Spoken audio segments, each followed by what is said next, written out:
안녕하세요. 병리학교실 정일합니다. 제가 이번에 강의해야 되는 부분은 제5장 면역계 및 질환이 되겠습니다. 면역계 및 질환에 대한 이야기를 하기 위해서 우리가 면역이라는 부분을 알아야 할 텐데, 이 부분의 어떤 객관적인 부분을 여러분들이 이미 어렸을 때부터 많이 알고 있는 부분이 있고요. 그리고 또 여러분들께서 이미 또 면역학 교실에서 진행하신 수업들 여러 가지를 통해서 면역에 대한 많은 내용들을 알고 있을 거라고 생각합니다. 그러한 부분들을 고려해서 제가 오늘부터 이제 몇 시간 동안 수업을 진행해 보도록 하겠습니다. 책에 나와 있는 내용이지만 이제 이 단원에서 하고자 하는 학습 목표는요, 여러분들이 이제 과민 반응이라는 것을 이제 알게 된다는 거, 과민 반응이 어떤 것들이 있는지, 저희 지금 코로나 상황이나 뭐 이런 것들 때문에 백시네이션을 하게 되는데, 백시네이션에서도 과민 반응이 관여하는 부분들이 몇 가지 있어서 이제 그런 부분들하고 연관을 해서 이야기를 하면 좋을 것 같고요. 또 면역 관용이라는 것이 있습니다. 여러분들이 이미 배운 것으로 알고 있는데 면역 관용이 무엇인지 이제 다시 한번 생각해 보는 거, 그리고 자가 면역 질환이라는 것을 우리가 의사로서 살면서 이제 많이 접하게 되겠는데, 자가 면역 질환에 대해서도 이제 이야기를 할 수 있어야 되겠고, 대표적인 자가 면역 질환으로서 이제 이러한 전신 홍반 루푸스, 쉐그렌 증후군, 전신 경화증 같은 이러한 질환들에 대해서도 우리가 좀 알아봐야 할 것으로 보입니다. 또한 장기 이식을 하고 나서 거부 반응에도 우리 면역계가 관여를 하고 있는데, 이 장기 이식 거부 반응이 어떤 종류가 있는지, 세포 매개 거부와 그리고 항체 매개 거부로 나누어서 이제 설명을 해야 되는데, 이 부분에 대해서도 수업이 준비가 되어 있고요. 그리고 기증자의 항원을 수여자의 T세포가 인지를 해서 어떤 병적 상황이 일어나는지, 그리고 신이식 거부는 어떤 병리 소견을 가지고 있는지, 그리고 이식편대 숙주병이라고 하는, 읽기가 어렵죠? 이식편대 숙주병이 무엇인지 설명할 수 있다. 그 다음에 1차 면역 결핍증에 속하는 질환을 분류하고 그 기전을 설명할 수 있다. 학습 목표만 해도 굉장히 많습니다. 이게 다가 아니라는 게 더 어렵죠. 그리고 후천 면역 결핍 증후군의 발생 기전을 설명하고, 그 다음에 에이즈에서 흔히 관찰되는 기회 감염이나 종양을 열거하고, 그 다음에 이 에이즈를 일으키는 원인 바이러스인 사람 면역 결핍 바이러스 HIV의 또 오타네, 죄송해요. 세 가지 전파 경로를 설명할 수 있다. 그 다음에 13번 아밀로이드증이 무엇인지 발생 기전을 이해하고 분류할 수 있다. 이렇게 많은 학습 목표가 이 단원에 준비가 되어 있습니다. 준비가 되어 있는 건지 제시가 되어 있는 거죠. 그래서 이 수업을 듣기 전에 우리가 먼저 알고 있어야 하는 그런 내용들은 여러분들이 면역 수업에서 이미 배웠어야 하는 내용이 되겠습니다. 그 수업이 여러분들 과목으로는 인체의 구조와 기능 2가 되겠고요. 이때 이미 여러분들이 면역계를 이루는 세포, 그리고 면역계에 해당하는 장기가 무엇인지 들었을 것이고, 그 수업에서 주조직 적합 복합체라는 개념을 이제 구조에 대해서 배웠고, 그리고 면역계에서 양성 선택과 음성 선택이 무엇인지를 배운 바가 있습니다. 그리고 또한 의학 기초와 질병 원 파트에서 이제 우리 여러 가지 질병을 일으키는 패소젠들, 미생물에 대해서 배웠었는데, 그때 여러분들이 이미 사람 면역 결핍 바이러스 HIV에 대해서 배우고, 그 다음에 이 바이러스에 의해서 일어나는 질병인 후천 면역 결핍 증후군에 대해서도 이미 배웠기 때문에 이 부분들을 리마인드를 먼저 해주시고 오늘의 수업을 시작해야 하겠습니다. 이 단원의 목차는 정상 면역 반응은 어떤지, 과민 반응은 어떤 것이 있는지, 면역 관용 및 자가 면역 질환은 어떤 것이 있는지, 이식 거부 반응은 어떤 기전에 의해서 일어나고 어떤 병리적인 특징을 보이는지, 그리고 면역 결핍 증후군의 종류는 무엇이 있는지, 아밀로이드증은 무엇인지에 대해서 단원이 구성이 되어 있습니다. 그럼 먼저 정상 면역 반응에 대해서 말씀을 드려보도록 하겠습니다. 우리가 잘 알고 있다시피 정상 면역 반응은 선천 면역과 적응 면역으로 나누어져 있습니다. 이 정상 면역 반응을 이야기하기 위해서는 면역계의 세포 및 조직에 대해서 알고 있어야 되는데, 이미 다 잘 알고 계시겠지만 한번 리마인드를 해봤으면 좋겠고요. 그리고 이 면역계의 세포 및 조직들이 가지고 있는 이 셀프와 넌 셀프를 인식하는 중요한 기전이 MHC 몰레큘 주조직 적합 복합체인데, 이 부분에 대해서 책에 설명이 나와 있고요. 그리고 사이토카인에 대해서, 그리고 면역 반응의 전체적인 어떤 개관에 대해서 책에 설명이 나와 있습니다.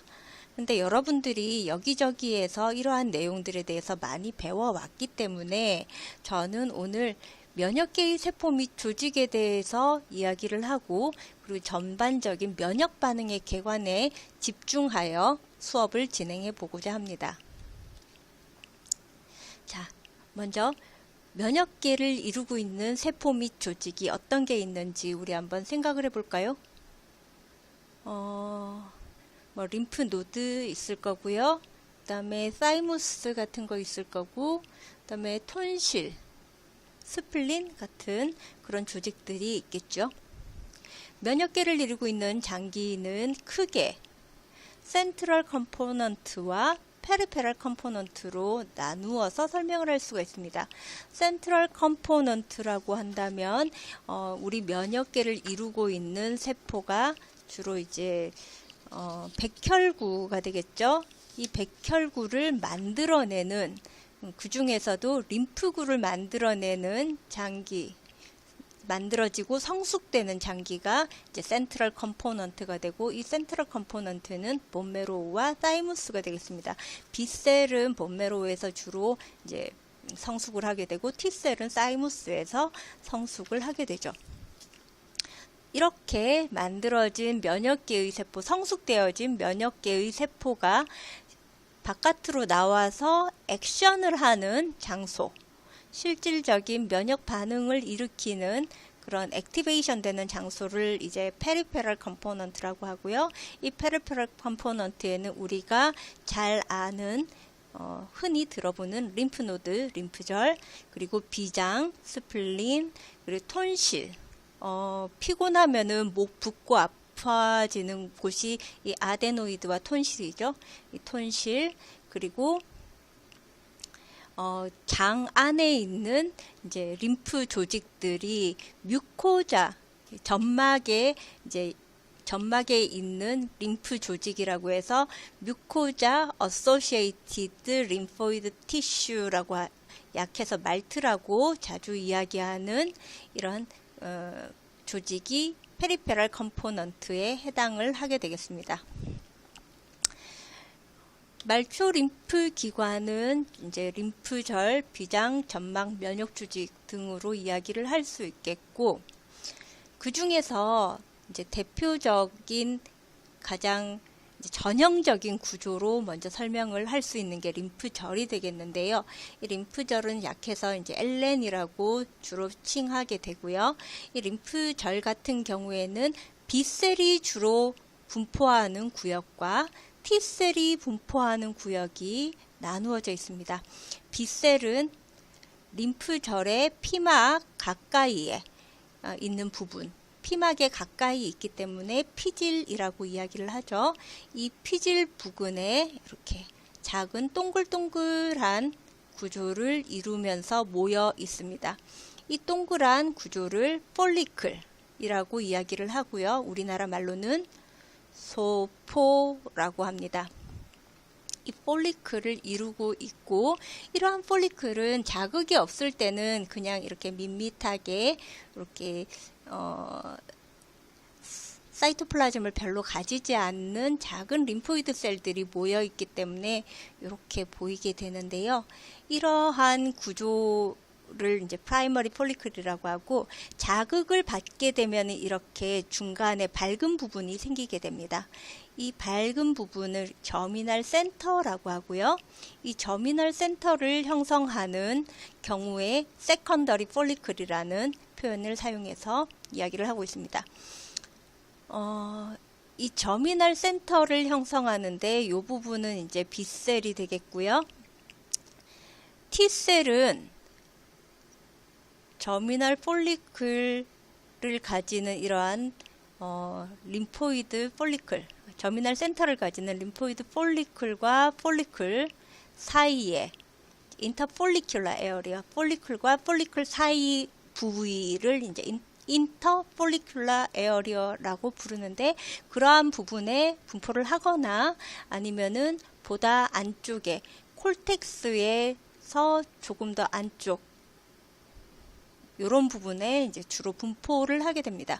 그래서 B셀은 요 저미널 센터를 중심으로 해서 이 동그란 부위에 주로 이제 분포를 하겠고요. T셀은 화살표가 너무 이쪽으로 갔는데 이 부분은 B셀 에어리어인 멘틀 존이라고 합니다. 여기는 B셀이고요. 이 하얀 화살표는 잊어주시고, T셀은 여기 이제 폴리클과 폴리클 사이 부분, 이런 부분 인터폴리큘라 에어리어 또는 요 피질의 조금 더 안쪽 부분, 메줄라와 콜텍스 사이 부분 쪽에 주로 분포를 하게 됩니다. 그래서 B셀과 T셀이 정상적으로는 분포하는 부위가 다르다는 것을 알아주시면 되겠습니다. 점막 면역 조직이라고 말트라는 조직이 있다고 말씀드렸는데, 이 말트는 아까 말씀드린 바대로 뮤코자 어소시에이티드 림포이드 티슈를 약해서 말트라고 얘기를 하고요. 이 말트는 구조는 거의 림프노드에서 관찰되던 것과 비슷합니다. 이렇게 둥근 림포이드 폴리클을 이루고 있는데, 이게 점막 조직의 바로 아래쪽에 이렇게 발달을 한다. 그래서 점막 면역 조직이라고 부르게 되고요. 여기에 해당하는 것은 흔히 저희가 정상적으로 이 점막 바로 직하방에 림프 조직들을 가지고 있는 조직이 아펜딕스, 충수돌기가 되고요. 그리고 일리움, 회장의 페이어스 패치가 말트의 전형적인 예에 해당합니다. 그럼 이제 면역계의 세포에 대해서 설명을 조금 해보겠습니다. 면역계의 세포는 크게 이펙터 셀과 안티젠 프레젠팅 셀 APC로 나누어서 이야기를 할 수 있는데요. 이펙터 셀이라는 것은 실제로 우리 몸에서 면역 기능을 나타내는 세포들을 칭하고, 그 유래가 어디에서부터 오는지에 따라서 마이엘로이드 리니지, 골수계, 그리고 림포이드 리니지, 림프계 두 개로 크게 나누게 됩니다. 골수계에 해당하는 세포들은 호중구와 호산구, 호영기구, 비만 세포가 되겠고요. 이들은 영어로 뉴트로필, 에오시노필, 베이조필, 그다음에 마스트셀이 되겠습니다. 그리고 림프계에 해당하는 세포는 T셀과 B셀, 그리고 내추럴 킬러셀, 자연 살해 세포라고 하는 NK셀이 있게 되겠습니다. 이러한 이펙터 셀들이 평상시에는 활성화되지 않은 상태로 있다가 패소젠을 만나게 되면은 이제 활성화가 되어서 그 기능을 나타내는데요. 이펙터 셀의 활성화를 돕기 위해서 안티젠을 전달해 주는 세포가 이제 안티젠 프리젠팅 셀이 되겠고, 이러한 안티젠 프리젠팅 셀에는 크게 마크로페이지 그리고 덴드리틱 셀이라고 하는 세포가 그 역할을 하고 있습니다. 이러한 세포들에 대해서 좀 더 자세하게 살펴보자면, B셀 같은 경우에는 아까 림프 노드의 구조를 이야기할 때 잠시 소개를 드렸었는데, 이 림프 노드에서 콜텍스 부위에 주로 분포를 하면서 피질 부위에 소포를 형성을 하고 있습니다. 자극을 받으면 저미널 센터를 형성하게 된다고 했었고요. T셀은 그 사이에 존재를 하는 파라콜텍스나 인터폴리큘라 에어리어에 분포를 한다고 말씀을 드렸는데, 이들을 시각화해서 볼 수가 있습니다. 면역 조직 화학 염색이라고 하는 기법을 통해서 CD3는 이렇게 갈색으로 염색을 해보고, 그 다음에 CD20은 약간 붉은색으로 염색을 합니다. CD3는 T셀의 표면에 존재하는 항원이 되겠고요. CD20은 B셀의 표면에 존재하는 항원이 됩니다. 그래서 이렇게 이제 염색을 해서 보면은 CD3는 이제 림포이드 폴리클 바깥쪽에 이렇게 분포를 하고, CD20는 저미널 센터와 그 주변을 포함하는 동네에 이렇게 분포를 하는 것을 볼 수가 있습니다.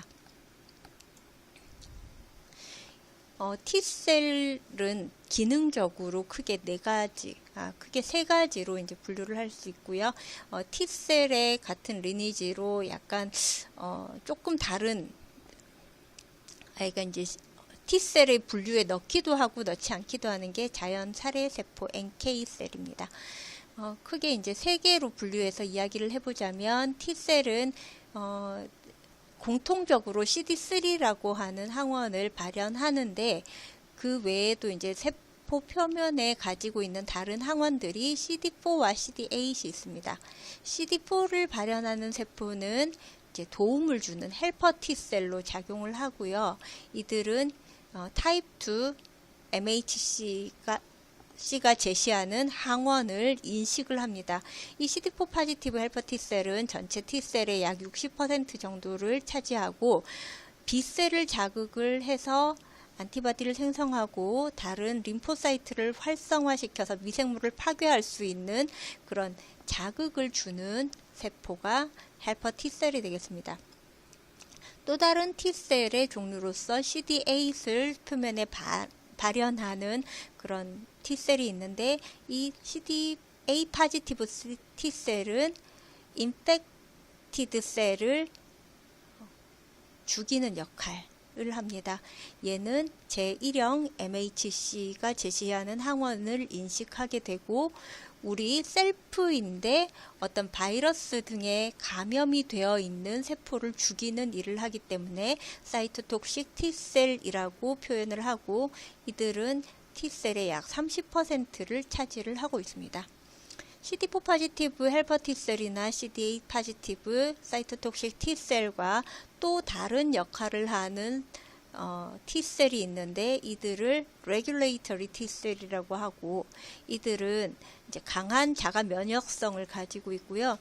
항원의 자극을 받게 되면은 면역 억제를 시키는 사이토카인인 TGF-베타나 인터류킨 10을 분비를 하게 됩니다. 세포 표면에서 CTLA4를 표현하면서 면역을 억제하는 그런 기능을 가지고 있습니다.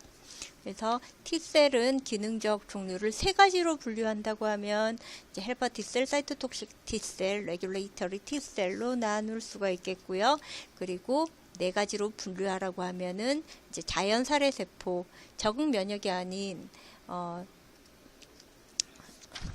직접적인 선천 면역 반응을 이제 유도하는 NK T셀까지 네 가지로 나눌 수가 있겠습니다. B셀은 성숙 과정, B셀에 대해서 이제 설명을 드릴게요. B셀은 성숙 과정이 필요합니다. 성숙을 하는 데 있어서 항원에서 이제 독립적으로 성숙이 되고 나서 그다음에 항원 의존성 성숙이 이루어지는데요. 항원과 상관없이 이제 B셀이 골수 내에서 어떤 뭐 정구세포 등을 거쳐서 나이브 B셀까지 이제 성숙되는 과정을 항원 독립적 성숙이라고 하고, 이 과정들은 골수에서 이루어지게 됩니다. 나이브 B셀로 이렇게 머추레이션 된 B셀들은 페리페럴 블러드를 타고 온몸을 순환하다가 림프 조직에 도달을 하게 됩니다. 이 림프 조직에 도달을 하게 된 B셀, 나이브 B셀들은 APC에 의해서 항원을 만나게 됩니다. 항원을 만나면은 이제 저미널 센터로 들어가게 되고, 저미널 센터에서 센트로블러스트와 센트로사이트를 거쳐서 플라즈마 셀이나 메모리 B셀이 되어서 비로소 면역 기능을 나타내는 이펙터 셀로 이제 분화를 하게 됩니다. 성숙을 하게 됩니다. 면역계를 이루고 있는 세포 중에 이제 크게 마이헬로이드 리니지 말고 림포이드 리니지는 T셀과 B셀이 있고, 그 두 가지 세포에 대해서는 설명을 드렸고요. 이제 APC에 대해서 말씀을 드릴게요. 안티젠 프리젠팅 셀에서 가지세포와 그 다음에 큰 포식 세포가 있다고 말씀을 드렸는데요. 가지세포는 그 생긴 모양이 이제 덴드라이트, 가지를 내고 있어서 덴드리틱 셀이라고 부르게 되고, 덴드리틱 셀은 크게 세 가지 종류가 있습니다. 컨벤셔널리 덴드리틱 셀이라고 하는 세포가 있고요. 그리고 저미널 센터, 림프 노드에 이제 B셀이 모여 사는 동네인 림포이드 폴리클 안에 안티젠 프리젠팅 셀에 의해서 이제 자극을 받게 되면 생기는 두 번째 세컨더리 폴리클에서 밝게 빛나는 부분이 반짝반짝하게 빛나는 게 아니고 밝아 보이는 부분, 분홍색으로 좀 보이는 부분이 저미널 센터라고 했는데, 그 저미널 센터에만 존재하는 덴드리틱 셀을 폴리큘러 덴드리틱 셀이라고 합니다. 그리고 이 폴리큘러 덴드리틱 셀 말고 또 다른 이제 조직에 존재하는 플라즈마 사이토이드 덴드리틱 셀까지, 덴드리틱 셀은 크게 세 가지가 있게 됩니다. 덴드리틱 셀을 보여주는 게 이 스킨에서, 피부에서 S100라고 하는 면역조직화학 염색을 항원을 이제 세포 표면에 발현하는 그런 세포인데요. 이 S100를 이제 시각화시켜주는 면역조직화학 염색을 해봤을 때 이렇게 나뭇가지 같은 이런 돌기를 내는 것이 컨벤셔널 덴드리틱 셀이 되겠고요.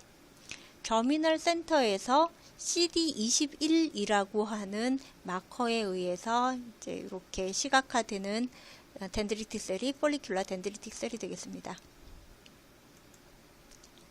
그리고 마크로페이지들은 HN 이상에서, 여기가 저미널 센터죠. 저미널 센터에서 죽은 세포들을 포식을 하고 있기 때문에 이렇게 이제 팅지블 바디, 밤하늘에 빛나는 별 같아 보이기도 하고요. 이렇게 밝게 보이는 마크로페이지들이 있을 수가 있겠습니다. 이러한 림프구들은 온몸을 순환을 하게 되는데요. 항원에 자극이 없는 상태에서 2차 림프 조직을 이렇게 순환을 하게 됩니다. 미접촉 T셀 같은 경우에 이렇게 쭉 온몸을 순환을 하는데, 순환을 하다가 림프 노드에 이렇게 탁 들어오게 됩니다.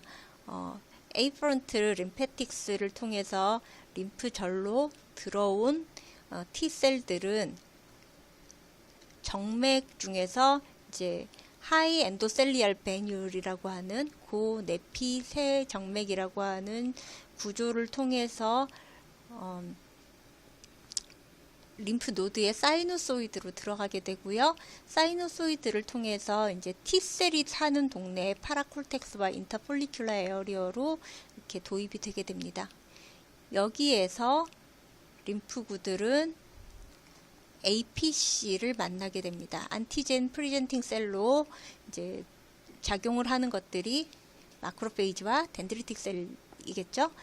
여기 APC가 가공한 항원에 대한 정보를 받아들이게 되면은 T셀이 액티베이션이 되어서 여기에서 이제 비로소 어떤 외부 자극을 만났을 때 면역계 세포로서 작용할 수 있는 능력을 가지고 이퍼런트 림패틱스를 통해서 말초 혈액으로 순환을 하면서 온몸에 이상이 있는지 없는지 순찰을 하게 되고, 이러한 액티베이티드 림포이드 셀은 항원 침입 시점에서 이제 한 림포이드 셀이 액티베이션 되는 것은 항원 침입 시점에서 한 4에서 6일 정도 시간이 걸리는 일이 되겠습니다.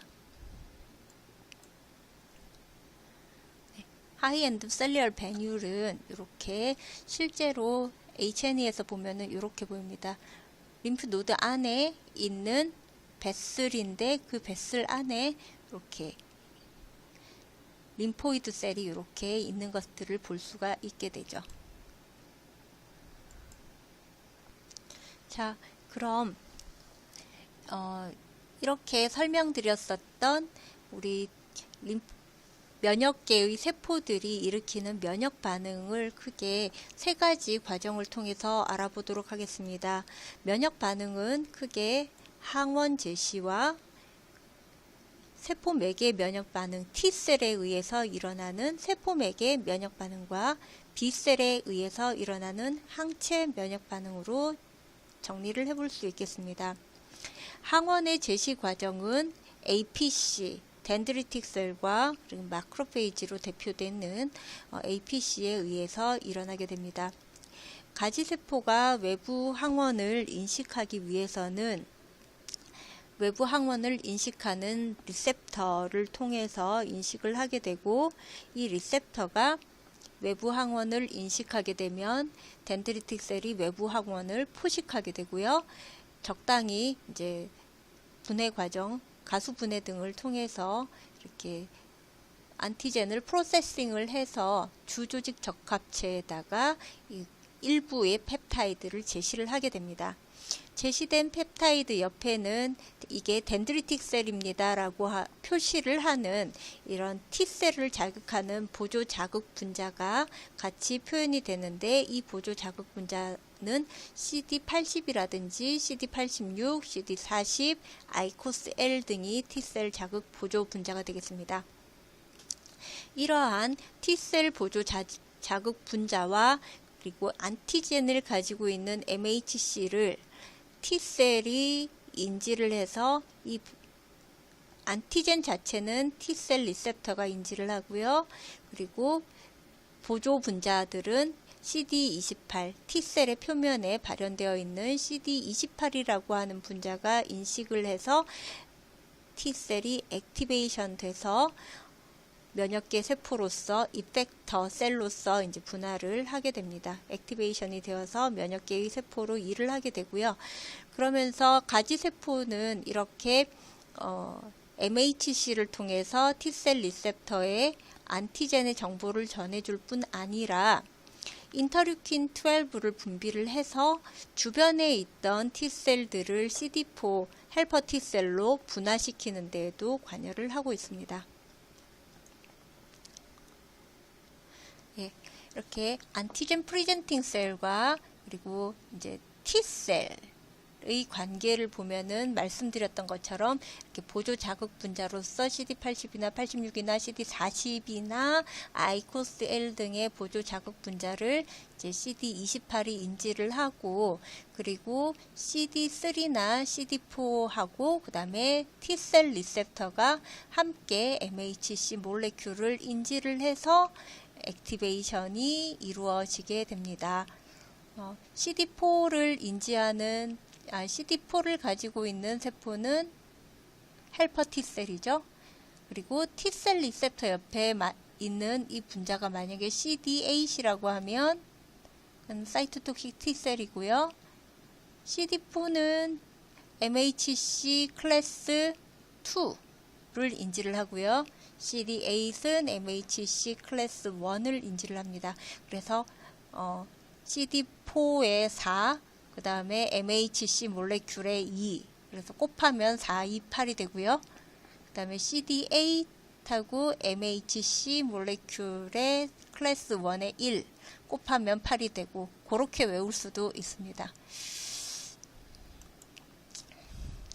그래서 CD4 파지티브 T셀과 CD8 파지티브 T셀들이 일으키는 면역 반응은 셀 미디에이티드 이뮨 리액션, 세포맥의 면역 반응이라고 하고요.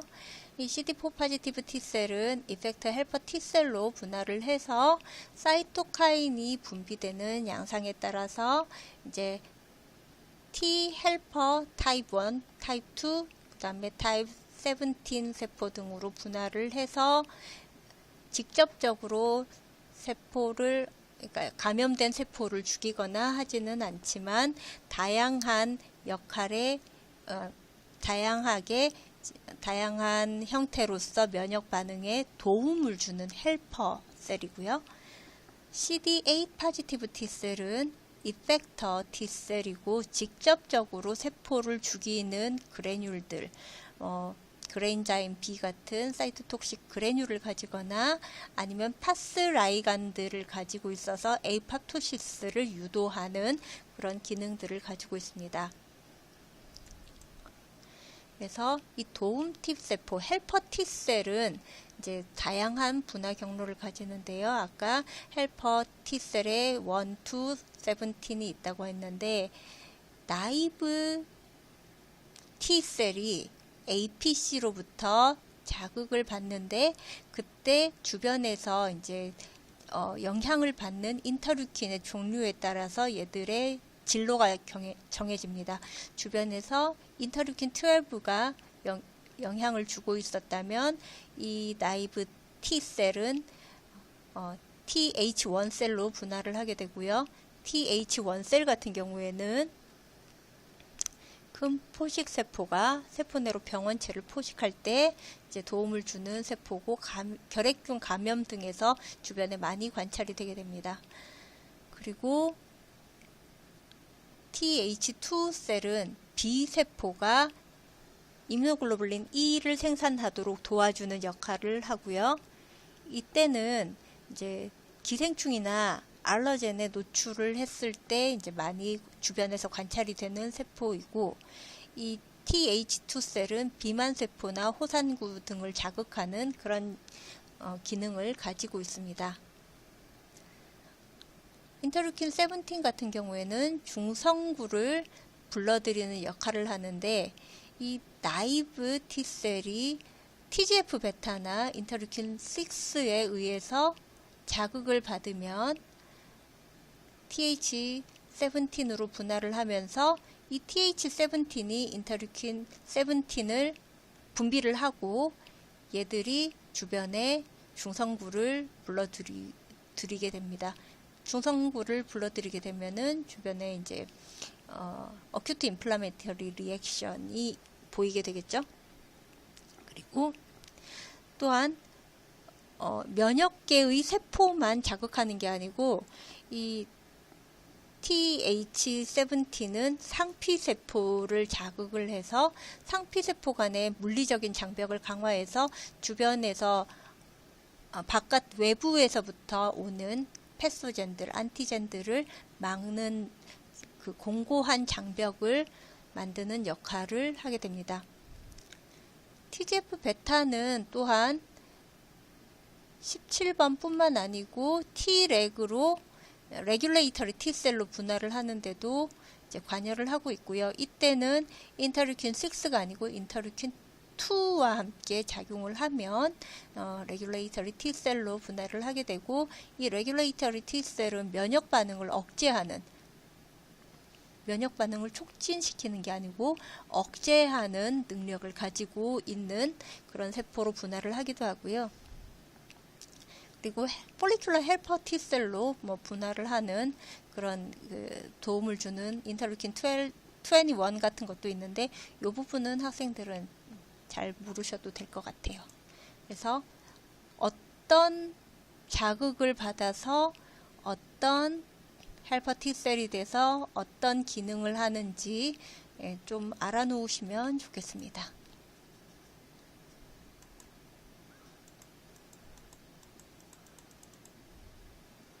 네, 다른 그림으로 정리를 해봤는데 이렇게 여러 개의 그림을 제시한다는 건 이게 그만큼 중요한 의미를 가지고 있다는 거겠죠. 여러분들이 한번 더 보셨으면 좋겠네요. 자, 그럼 다음에는 B셀에 의해서 일어나는 면역 반응인 안티바디 미디에이티드 이뮨 리액션에 대해서 설명해 보도록 하겠습니다. 안티바디를 분비하는 이 면역 반응 같은 경우에는 이제 항원이 B셀을 자극을 해서 증식을 해서 항원이 형질세포로 분화한 다음에 안티바디를 분비하는 그런 과정을 얘기를 하게 되는데요. B셀이 자극을 받아서 안티바디를 형성하는 데는 T셀이 관여를 할 수도 있고 하지 않을 수도 있습니다. 일반적으로 T셀이 관여를 하지 않는 경우에는요, T셀 비의존형 반응이라고 이야기를 하고, 그러한 안티바디 시크리션 과정은 주로 다당류 및 지질 항원에 의해서 이루어집니다. 반면에 T셀이 관여를 하는 것은 단백질 항원에 대해서 이제 T셀이 관여를 하게 됩니다. 다당류 및 지질 항원은 어디에 있냐면 보통 박테리아의 표면에 존재를 하게 됩니다. 이 박테리아 표면에는 이제 반복되는 동일한 항원 결정기 에피톱을 가지는 다당류와 지질 구조가 이렇게 있게 됩니다. 이러한 다당류와 지질 구조는 한꺼번에 B셀의 표면에는 이제 항원을 인지하는 수용체가 우리가 늘 전형적으로 알고 있기에는 수용체가 한 개만 표현이 되어 있는 것처럼 그려지지만 다이아그램에는 사실은 굉장히 많은 수의 세포 수용체를 동일한 항원을 인지하는 세포 수용체를 굉장히 많이 발현을 하고 있습니다.